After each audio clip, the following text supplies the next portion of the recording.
Hollywood in our memories is always glittering with lights, rolling out the red carpet in splendor, and stars shining like immortal gods. But Paul Newman, who was once seen as the symbol of integrity, once whispered words that shook all of Hollywood. He said, "Behind those perfect smiles and golden Oscar statues, there are people more cruel than the villains on the silver screen." Newman pointed directly, naming faces that the whole world once idolized. But in the shadows, they sowed terror for their families, colleagues, and even innocent fans. What makes this story chilling is not just the crimes of individuals, but the silence of an entire industry. Hollywood knew, the studios knew, the press knew too. But they chose silence, for profit, for fame, for a legend that needed to remain intact in the public's eyes. And Newman, in that interview, line by line in his sharing, dared to speak the truth. And in the list, Newman revealed the final name that will surely make you shudder. Errol Flynn was once a face that the whole world admired. In the late 1930s, when The Adventures of Robin Hood premiered, audiences from Europe to America flocked to the theaters.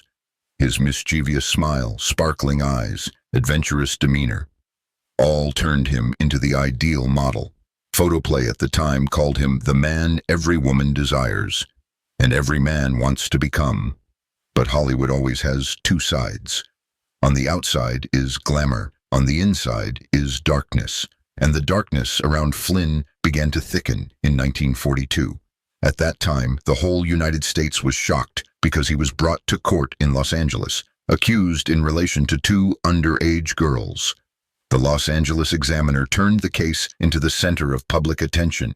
Sensational headlines spread everywhere, including lines like "A knife cut, Robin Hood in the dock." Can you imagine a global idol suddenly becoming a symbol of scandal, watched by thousands in the courtroom? The prosecutors described lavish parties at his Hollywood Hills mansion. Witnesses said the room was full of cigarette smoke, strong liquor, echoing laughter, and around Flynn were faces still too young to understand the danger surrounding them. The whole country was mesmerized by this story, from ordinary audiences to international reporters. But then, in the end, Flynn was acquitted. He walked out of the court, lit a cigarette, flashed a defiant smile, and coldly said, "The ladies will still love this Robin Hood." Paul Newman later recalled and said, "I've never seen such naked arrogance." This wasn't just a trial, but a picture showing how Hollywood operated. Behind Flynn wasn't just skilled lawyers, but an entire system. Warner Brothers needed him to keep bringing in money. The press needed stories that sold, and the public often preferred to believe in illusions rather than the truth. And so, Errol Flynn continued to be a star, while rumors of wild parties, of young girls, quietly followed him for the rest of his life. If Errol Flynn shook Hollywood with scandalous trials, then Joan Crawford sowed fear right in her own home. In March 1946, the whole world admired when Crawford, in a pristine white satin dress, stepped onto the stage and received the Golden Oscar statue for her role in Mildred Pierce. The entire auditorium shone brightly. The press called it the night of a queen's rebirth. Variety even ran the headline, "The Queen of Hollywood Reborn." But just a few hours later, in the Brentwood mansion, that glamour turned into a nightmare. According to the testimony of a servant reprinted in the Los Angeles Daily News in 1981, right after the celebratory party, Crawford dragged her adopted daughter, Christina, who was only 11 at the time, out of bed. She made the girl stand in front of the mirror, sing the American national anthem. When Christina trembled, the slap came down, heavy enough that the sound haunted the witness for years. Christina later described her childhood in the memoir, Mommy Dearest, as a gilded hell. Metal coat hangers turned into whips. Glass ashtrays became weapons. A schoolmate once recounted in an ABC report, in the middle of a sweltering summer, Christina still wore long-sleeved shirts. When I asked, she just whispered, "Mom doesn't want anyone to see the bruises." It didn't stop there. Crawford used mental torture too. An hourglass placed in Christina's room. The girl had to stand motionless until every grain of sand fell. If she collapsed, the punishment doubled. What makes me shudder is not just the beatings, but the terrifying contrast between her public image and real life. Hollywood hailed Crawford as the model mother. Life magazine even featured her photo with her children on the cover in 1950. But right before the shoot, Christina had been beaten until a comb broke in her hand. And then, the girl still had to flash a bright smile for the camera. The evil hidden behind the velvet curtain, more cruel than any role she played. Even after her death in 1977, Crawford still sowed haunting. In the will reading in Manhattan, the lawyer coldly read the line, "For reasons they know well, Christina and Christopher will receive no part of the estate." The Washington Post called it the coldest will in Hollywood history. Paul Newman once exclaimed in an interview with Esquire, "Crawford may be a queen on screen, but in the Brentwood house, she was a tyrant." If Joan Crawford sowed terror with whippings and twisted control, then the next figure Newman mentioned sowed fear with scandalous secrets and vices. That is Bing Crosby, the king of Christmas and hell in a luxurious home. When mentioning Bing Crosby, you surely think of the immortal melody White Christmas. That song became the best-selling recording of all time, playing in millions of homes every holiday season, bringing feelings of warmth, happiness, and hope. On stage, he was praised as America's golden voice. In magazines, he was hailed as the model father, but behind the doors of the Beverly Hills mansion is a story that chills anyone to the bone. Gary Crosby, his eldest son, wrote in the memoir Going My Own Way that, "There were winter nights. I hugged my pillow trembling, listening to my father's footsteps on the stairs. My heart pounded. When the door burst open, the nightmare began again." In Bing Crosby's hand was not a guitar or microphone, but a leather belt, and each lash on his son's back, painful in body, crushing in soul. Gary later broke down in tears on Larry King Live. "He never hugged me, never said a kind word. The only thing I remember is the cold eyes and the swing of the whip." Not just Gary, the other children were also drowned in darkness. Dennis Crosby ended his life with a bullet, leaving a suicide note. "Every Christmas, the sound of the whip echoes in my head. I can't bear it anymore." A year later, Lindsey Crosby, also a son, chose the same path. It's truly ironic. The voice that made the whole world smile became a haunting that drove his own flesh and blood to seek death. To me, that's the cruelest paradox in Hollywood history. The public sings White Christmas to feel joy, while the Crosby children trembled praying Christmas would never come. A musician who toured with Crosby recounted in a Los Angeles Times investigation, "I stood outside the dressing room, hearing screams, whips cracking, then children sobbing, but all of us stayed silent, because speaking out meant ending our careers." Paul Newman, in a roundtable with The Hollywood Reporter, said briefly but sharply, "Don't blame childhood or circumstances. Crosby beat his children because he enjoyed the feeling of power." You see, collective silence is sometimes more vicious than the beatings themselves. The record companies needed a perfect Bing Crosby image to sell products. Audiences needed a Christmas king to believe in warmth. And so, the cries behind the doors were buried under applause. Crosby's legacy remains, the voice, the immortal songs. But with it is a shadow that never fades, the shadow in the hearts of his children, the shadow in that very luxurious mansion. Paul Newman shook his head, then suddenly mentioned another figure, this time not with whips, but with deadly charm. The next figure is Marlene Dietrich, the goddess of seduction on the silver screen, but also a manipulator of love, turning human emotions into a power game. In film history, Marlene Dietrich is always remembered as one of the most seductive icons. With a luxurious black tuxedo, cigarette in hand, and eyes cold as a blade, she entered the room and immediately silenced all conversations. People called her goddess, living legend, timeless model. But behind that seduction was a dangerous game, the game of manipulation. Jean Gabin, the star of French cinema, was once seen as the man Dietrich loved most. But when the relationship ended, Gabin fell into depression, withdrew from the spotlight, living alone in dark rooms. Writer Eric Maria Remarque, author of All Quiet on the Western Front, also became a victim. Every time Dietrich appeared, his book royalties vanished in lavish shopping sprees and endless parties. But not just men, women became pawns in her emotional chess game too. Greta Garbo, MGM's ice goddess, after rumors of an affair with Dietrich, completely withdrew from Hollywood, living in seclusion for the rest of her life. Mercedes D'Acosta, the talented screenwriter, was used, then abandoned in poverty and forgotten by society.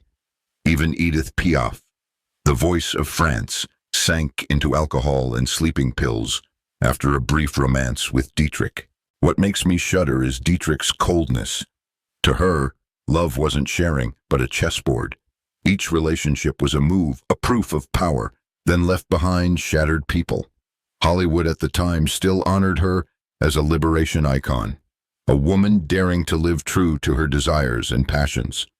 But Paul Newman once said in a 1983 interview, Dietrich treated human emotions like playing cards, and she played that game better than anyone. But behind her, all were losers. The most painful, perhaps, is her own daughter, Maria Riva. In her memoir, Maria recounted that her childhood was just a series of days standing in the wings, watching her mother leave with another lover, leaving the small child she had lost amid the stage lights. To me, Marlene Dietrich is the embodiment of paradox. On one side, an icon of beauty, an immortal goddess. On the other, a lonely person, living her life in a power game, only to end with curses, broken hearts, and a tragic legacy. After Dietrich, Paul Newman brought up another name that shook all of Hollywood. That is Mickey Rooney, MGM's adorable young star. But behind the innocent smile were actions that sowed haunting for the 14-year-old Elizabeth Taylor. If Errol Flynn stunned the world with his arrogance, and Joan Crawford sowed horror for her adopted children, then Mickey Rooney is a painful proof of the cost of silence in Hollywood. In the 1930s and 1940s, Rooney was MGM's money printing machine. The Andy Hardy series turned him into America's youth icon, the small star with a radiant smile, bringing the studio tens of millions of dollars. The press called him the little star with Hollywood's biggest smile. But behind that smile is a story that left Elizabeth Taylor, MGM's precious gem, haunted for life. After National Velvet premiered in 1944, Taylor was only 14, while Rooney was nearly 25, a top star, and from there, the pursuit began. A schoolmate of Taylor once recounted in an ABC report, "Liz wore thick sweaters even in midsummer. I asked why. She just gripped my hand tightly, whispering, 'I just want to get out of here as soon as possible.'" Taylor's diaries later, released by her family, recorded sleepless nights, feelings of being trapped in MGM's gilded cage, where every secret was locked behind luxurious doors. What pains me most is not just Rooney's behavior, but the cover-up by the entire system. MGM knew, Hollywood knew, but they chose silence, because Rooney was the golden goose. Journalist Hedda Hopper once alluded to Rooney in 1945, but just 24 hours later, she was forced to retract the article. An editor admitted, "We got orders. Mickey Rooney must be innocent. Anyone writing otherwise would be stopped immediately." Elizabeth Taylor, who later became one of the greatest stars of all time, never escaped that shadow. Friends said that whenever Rooney was mentioned, she immediately went silent, turned away. In a 1960s interview, when a reporter accidentally mentioned his name, Taylor walked out and left the set. That pain was never healed. Rooney's personal life reflected that chaos too. He married 8 times, many marriages lasting only months. Ex-wife Ava Gardner once bitterly admitted, "Living with Rooney was like living next to a storm, always afraid of being swept away." In his later years, he drowned in debt, penniless, and had to live on welfare, alone in poverty. Paul Newman, when asked about Rooney at a press conference for The Verdict in 1982, simply replied, "Hollywood has smiles that hide darkness, and that darkness is more terrifying than any villain on screen." Mickey Rooney is the clearest proof. If Mickey Rooney sowed fear with his pursuit of a young girl, then Kirk Douglas shook Hollywood with horrifying accusations that lasted for decades. Douglas was the face representing America's strength and masculinity. With the role in Spartacus, he became an icon of defiance, a hero freeing slaves. Audiences idolized, the press praised, and the whole world saw him as a monument of courage. But behind that light was a shadow too large. The most heartbreaking story is tied to Natalie Wood. In 1954, Natalie was only 15. Her mother, Maria Gurdon, brought her daughter to the Chateau Marmont Hotel on Sunset Boulevard. The meeting was introduced as a golden opportunity for Kirk Douglas to guide the girl's career. But just hours later, Natalie returned with empty eyes, disheveled clothes, and a fear etched deep into her bones. In the memoir Little Sister, published in 2020, her sister, Lana Wood, recorded Natalie's diary pages. In it was a line that pains anyone. "I can't tell anyone. Mom told me to stay silent if I want to keep acting, but I feel dirty, like everything has been stolen." Can you imagine a 15-year-old girl turned into prey in the hands of one of Hollywood's most powerful stars? And then the entire system chose silence. No one dared stand up. No newspaper dared report, because Kirk Douglas was too big, too important, and too essential for the industry. By 1980, when Natalie Wood died mysteriously off Santa Catalina Island, many journalists asked, was her death related to secrets buried from her teenage years? But once again, clues quickly vanished in silence. Douglas wasn't just rumored with Natalie. Many witnesses in the 1960s and 1970s also spoke of his habit of inviting young girls to private rooms. A wardrobe assistant at Paramount once told the Los Angeles Times in 1991, "If you refused, your career ended." There were rumors that Douglas kept private films in a safe in Beverly Hills, but no evidence was ever released. Yet, despite the whispers, Douglas was honored time and again. In 1996, he received the Presidential Medal of Freedom from President Bill Clinton. In 2004, the Academy gave him an honorary Oscar for his illustrious career. When Douglas shakily held the statue and said, "I'm proud to have inspired many generations," the room stood and applauded. But in the seats, a few female actresses just looked at each other, silent, eyes filled with sadness. Paul Newman, in a 1985 CBS interview, said a line that silenced the studio.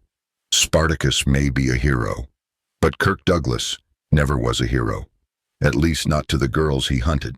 This is Hollywood's greatest irony.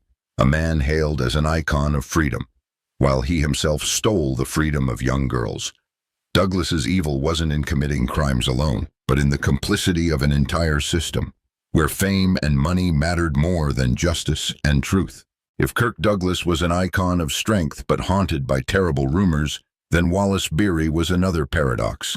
On screen, he was the kind father, but in life, he was a violent giant sowing fear. In the 1930s, Beery was MGM's highest-paid star. His role in The Champ turned him into an icon of fatherly love. Audiences shed tears seeing him hug his child on screen, and Variety praised him as a golden heart in a steel shell. But Hollywood, as Newman revealed, always has two sides, and Beery's dark side is tied to a death never fully explained. On December 21, 1937, at the Trocadero nightclub on Sunset Boulevard, Ted Healy, founder of the comedy group The Three Stooges, got into a fight. Witnesses said, in the chaotic darkness of the bar, a large man, exactly like Beery, swung fists heavy as hammers. Hours later, Healy was found dead in his hotel room, body covered in bruises. 3 days later, MGM immediately arranged for Beery to go to Europe. The Los Angeles police quickly closed the case, declaring the death due to alcohol poisoning. But journalists at the time, like Sheila Graham, wrote bluntly, "There are stars so big that even the law must yield. Wallace Beery is one of them." Just think, if it were an ordinary person, would the police close it so quickly? This is an illustration of Hollywood's power, ready to cover up the truth to protect a name that brings in millions of dollars. Not just Healy, Beery sowed fear right on set.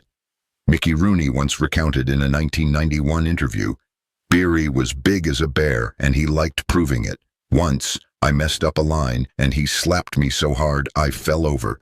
The whole set went dead silent, and he laughed gleefully." A lighting technician also left in an unpublished memoir, "Every time Beery came near, the child extras shrank back. He liked lifting them up, throwing them onto chairs like objects. Some cried, and Beery laughed loudly." A boy extra in Slave Ship in 1937 had to leave the set due to bruises from Beery gripping his shoulder too hard. The boy's family stayed silent after MGM paid to settle. In his personal life, Beery was no better. His marriage to star Gloria Swanson ended quickly. As Swanson later recounted, he knew nothing but fists. "I had to find every way to escape him."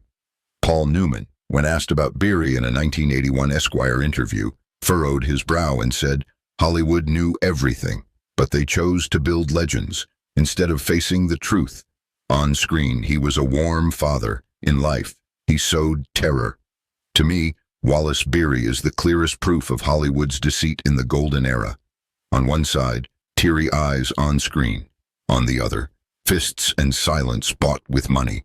Ted Healy's death will forever be an unwashed stain, reminding us that sometimes the giants on the silver screen are monsters in real life. And if Wallace Beery sowed fear with fists, then Gloria Swanson sowed nightmares with her own enormous ego. In the 1920s, Swanson was the queen of silent films. Every time she stepped on the red carpet, all of Hollywood held its breath. Dresses sparkling with sequins, floor-length fur coats, gold-plated limousines, all turned her into an icon of luxury. Photoplay once wrote, "Gloria doesn't just act in films, she turns her whole life into a stage." But that stage became a black hole sucking in everyone around. In 1928, Swanson took the lead in Queen Kelly, a project promoted as a turning point in cinema. The director was Erich von Stroheim, a famously perfectionist genius. But just weeks later, the whole set turned into hell. Swanson demanded all costumes replaced because the fabric color doesn't suit my eyes. She made workers tear down and rebuild lavish sets just because not inspiring enough. A worker told the Los Angeles Examiner, "Hundreds of people worked tirelessly, building, then demolishing, then building again. Some collapsed from exhaustion right on set." The budget ballooned. The schedule shattered. Finally, Stroheim screamed in despair, then was fired. Queen Kelly collapsed, leaving hundreds unemployed. And Hollywood still mentions this film as one of history's biggest disasters. You see, Swanson didn't need fists or whips. Her weapon was arrogance. Her ego was so large it destroyed not just one film, but the lives of countless workers. This wasn't just a difficult star, but a disaster in the name of art. Swanson's life off screen was no different. When all of America was sunk in the Great Depression, millions queued for bread, she still bought diamonds weekly, wore gloves encrusted with gems just for a few hours at a party. The New York Herald Tribune mocked, "While the people beg for a loaf, Gloria hires jewelers to embed gems in her gloves." And then, when the sound era rose, other silent stars adapted. But Swanson didn't. She believed she was still the center of the universe. When she failed, she blamed directors, studios, even audiences not refined enough to understand talent. Paul Newman, when asked about Swanson in an Esquire interview, said, "Some people think luxury will keep them at the top forever, but Hollywood never forgives those who make the whole crew suffer just to feed their ego." Swanson spent her final years in mansions full of mirrors, dresses, and jewelry, but no more audiences, no more entourage. When she returned in Sunset Boulevard in 1950, playing an aging star sunk in delusions, audiences shuddered, realizing that wasn't just the character, but Swanson in the flesh. In the list Paul Newman mentioned, there's a name that shocked all of Hollywood for its brevity and tragedy: Sal Mineo. Mineo was once expected to be the second James Dean. After the resounding success with his role in Rebel Without a Cause in 1955, he became a bright face, a young star with eyes both rebellious and innocent. The press called him Hollywood's future, but that light went out too soon, because Mineo dared to live true to what Hollywood then saw as taboo, homosexuality. He publicly loved stage actor Courtney Burr III, but hidden deeper was a far more dangerous relationship, a secret affair with Paul Newman. A bartender at Greenwich Village once recounted, "Once I saw Newman come to Sal's apartment. Sal tremblingly lit a cigarette. Newman placed his hand on his shoulder like a mark of possession." In the diary found after Mineo's death, there's a haunting line. "I love Courtney, but Newman is the greatest fear. If the truth comes out, I'll pay the price." On February 12, 1976, Mineo was stabbed to death right in front of his West Hollywood apartment garage. Witnesses said he collapsed, eyes wide as if wanting to call someone's name but couldn't. Police arrested a vagrant and concluded it was just a robbery. But the case file is full of contradictions. The weapon vanished, testimonies overlapped, and the perpetrator suddenly confessed after unexplained pressure. Even stranger, days after the funeral, Mineo's apartment was ransacked. Diaries and personal documents disappeared.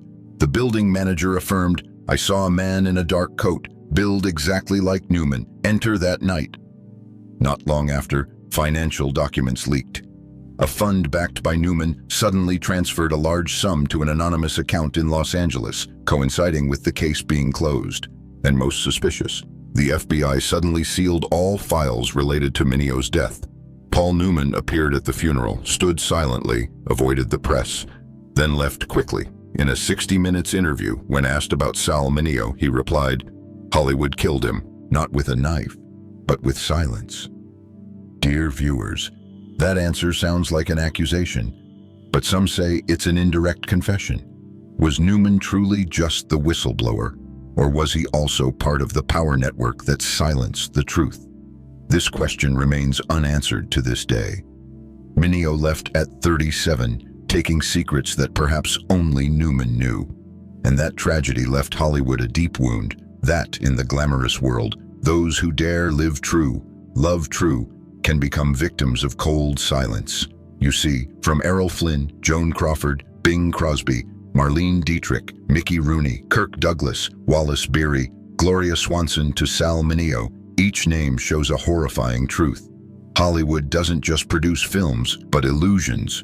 Behind the lights, those hailed as legends are sometimes demons. And Paul Newman, who dared name them, was he truly clean, or was he just part of this grand play, using truth to hide his own secrets?